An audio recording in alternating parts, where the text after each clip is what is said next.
Барлықтарыңызға қайырлы күн достар, менің арнама қош келдіңіздер. Арнаға тіркеліп, видеоға лайк басуды ұмытпаңыздар. Бүгін сіздерге кір сабынның пайдасы жөнінде пайдалы ақпараттармен бөлісетін боламын. Ендеше видеоны соңына дейін қараңыздар.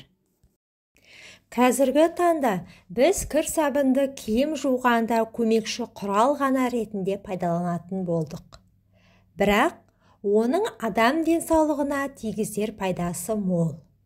Мәселен, адамның қолына тікен немесе ағаштың жаңқасы кіріп кеткен жағдайда оны инемен тескілеп жанымызды ауыртамыз.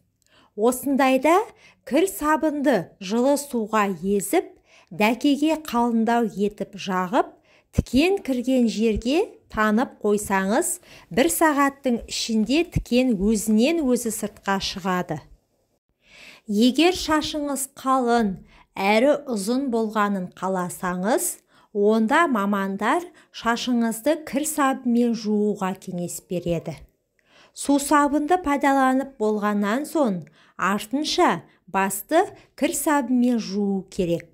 Содан соң суға 1-2 тамшы сірке суын қосып, шашты қайта жусаңыз, шаштың түбін қатайтуға көмектеседі. Оған қоса, таз ауруына шалдыққанда дәрігерлер кір сабынмен жууға кеңес береді. Бетті аптасына 2 рет кір сабынмен жуу керек. Ол беттің тері қабатына терең сіңіп, бетті майланудан сақтайды. Кір сабынмен жуғаннан кейін артынан балаларға арналған крем жағуды ұмытпаңыз. Буға түсерде сыпырғыны кір сабын салынған суға батырып қолданса, теріңіз тазарып қана қоймай, денеңіз сергіп қалады. Сулы беторамалды кір сабынға үйкеп, ащы иісін 5-10 минуттан кейін 3 рет иіскеп тұрған адам тұмауынан айығады.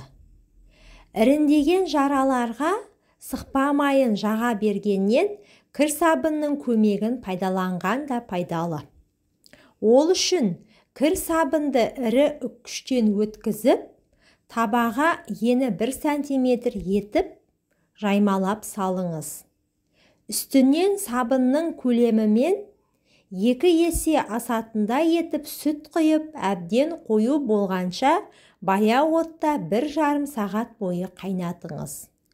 Суыған осы қоспаны жұқалап, қағаз бетіне жағып, жара үстіне дәкемен орап қойсаңыз, жетіп жатыр. 3 күн қайталасаңыз, жараның іріндеуі қойып, тез жазылып кетеді. Көгерген, жарақаттанған жеріңізді кір сабынмен жусаңыз, жараны асқынуынан және микроб түсуінен қорғайды. Жараның бетін күніне 2-3 рет жусаңыз жеткілікті. Күйіп қалған жараға суға немесе отқа күйгенде сабынды езіп жақсаңыз, ірінді қайтарып ауырғанын басады.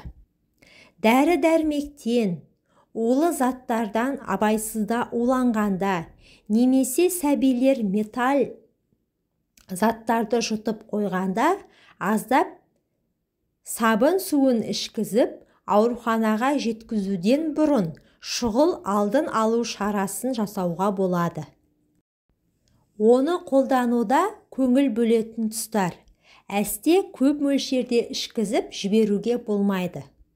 Таза сабынды жұқа жапырақтап турап, қайнаған жылы суға ерітеді. Егер ересек адамға 300-500 мл, ал балаларға 100-200 мл ішкізсеңіз, улы зат құсықпен бірге түседі. Және металл заттардың асқазанды зақымдауынан сақтана тұруға болады.